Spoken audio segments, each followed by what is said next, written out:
ভোটারদের আমাদের প্রতি যে আস্থা, আমাদের প্রতি স্বতন্ত্র প্রার্থী যারা আছে সবার প্রতি আমি দেখলাম যে সব জায়গায় আস্থা ভালো। আমাদের এখানেও আস্থা ভালো। কারণ বহু বছর একটা ক্ষমতাশীল দল ছিল। তারপরে এখানে সেকেন্ড ক্ষমতাশীল দলের প্রতিও তাদের আস্থা আছে। বাট ইন বিটুইন তারা স্বতন্ত্র প্রার্থীদের এখন প্রাধান্য দিচ্ছে যে নতুন কেউ আসুক। এইজন্য আমি বুঝতেছি যে ইনশাল্লাহ আমার একটা ভালো সুযোগ এবার আছে।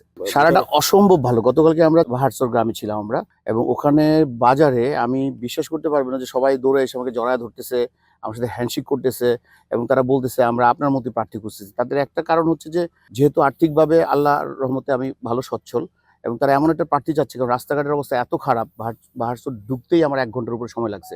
বাট ওনারা এত মানে সহযোগিতা করেছে।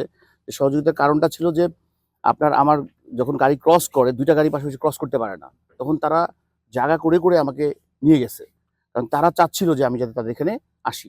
এটা থেকে আমি বুঝতে পারতেছি যে ওনাদের আমাদের প্রতি সমর্থন অন্যরকম। বাঞ্ছারামপুরে আসলে আমার ম্যানিফেস্টোতে বলা আছে যে আমি আসলে অনেক বড় প্রতিশ্রুতি নিয়ে বাঞ্ছারামপুরে আসতেছি না। আমার প্রতিশ্রুতি 4টা। আমার প্রথম কাজ হচ্ছে আপনার যাতায়াত ব্যবস্থা। বাঞ্ছারামপুরে আমি নিজে আসতেছি, আমি নিজে বুঝতেছি যাতায়াত ব্যবস্থা কেমন, এবং এই যাতায়াত ব্যবস্থার জন্য আমার প্রথম কাজ হচ্ছে এই যোগাযোগ ব্যবস্থা নিয়ে এবং সড়ক। সেকেন্ড যে জিনিসটা আমি করবো যে এডুকেশন ব্যবস্থাকে আরো উন্নত করা যায় কিনা, আধুনিকরণ করা যায় কিনা, সেই কাজটা করব। থার্ড যে জিনিসটা সেটা হচ্ছে শিল্পায়ন, এবং শিল্পায়নের সাথে যাতায়াত ব্যবস্থার পুরোপুরি সম্পর্ক। আপনার যাতায়াত ব্যবস্থা ভালো হলে অটোমেটিকলি আপনার শিল্পায়ন হবে। আর কৃষি তো অবশ্যই, কারণ আমাদের দেশের ম্যাক্সিমাম লোক চলে যাচ্ছে, কৃষিতে ভালো ফল পাচ্ছে না, সুফল পাচ্ছে না বলে তারা চলে যাচ্ছে। এটার ব্যাপারে আমি কাজ করব। আর এখানে আসার পরে আরেকটা জিনিস যেটা আমি খেয়াল করলাম সেটা হচ্ছে আপনার হচ্ছে মাদকাসক্তি। এইটাও আমি চেষ্টা করব যে স্ট্রংলি এটা দমন করতে।